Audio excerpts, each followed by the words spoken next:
Hey, g'day people, it's Matt here from Matt Carve. So today we're going to have a look at the sphere burrs from Kutzall. We're going to have a look at the extreme one and also the fine one.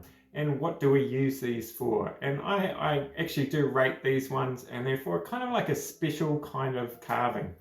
And we're going to compare it to the Kutzall Flame Extreme Burr, which everyone uses a lot of. So let's get on with it.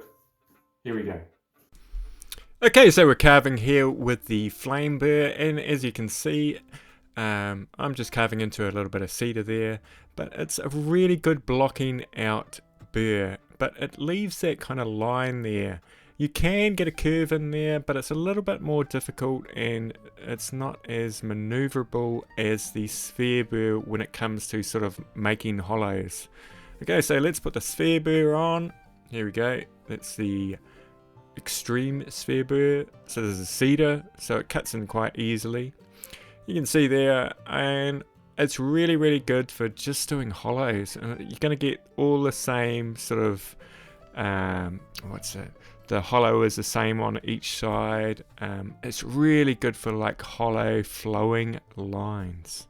Here's a carving that I did a while ago, the dragon, and look at that, the eye pops out. Actually, I should do a tutorial on how I made that eye.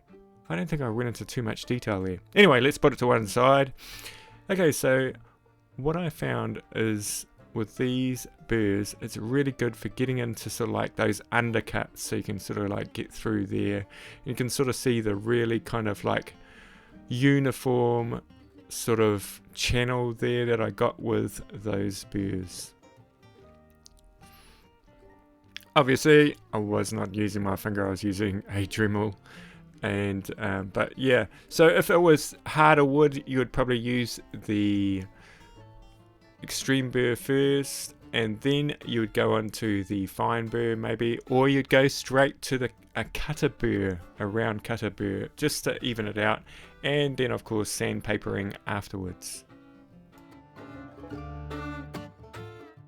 Now you can do all of this with the flame burr, it just makes it a little bit more difficult to get that evenness there.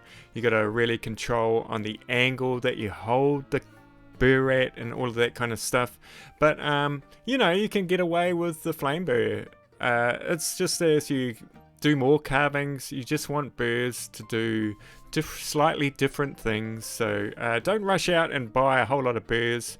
Really get used to using that flame burr, and then you might sort of decide you want to do sort of curved flowing lines, and you might go and get that sphere burr. Okay, so here's a carving that I did quite a while ago. It's kind of like an abstract person, and I thought I'd show you just so what I mean by flowing lines. So we're going to go back and we're going to carve this deeper and add more flowing lines, maybe interconnect lines, but yeah, I'm just going to have a little bit of fun with it and show you what you can do with this burr.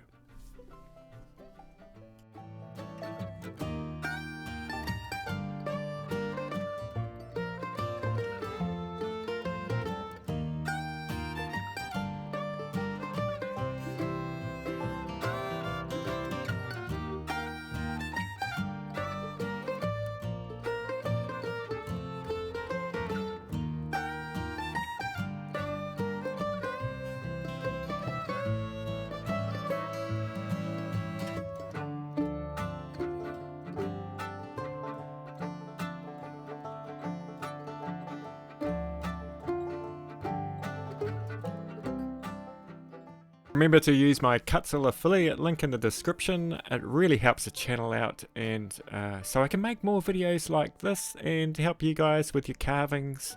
I always try and answer the comments as well, so if you've got a question about anything, just let me know in the comments.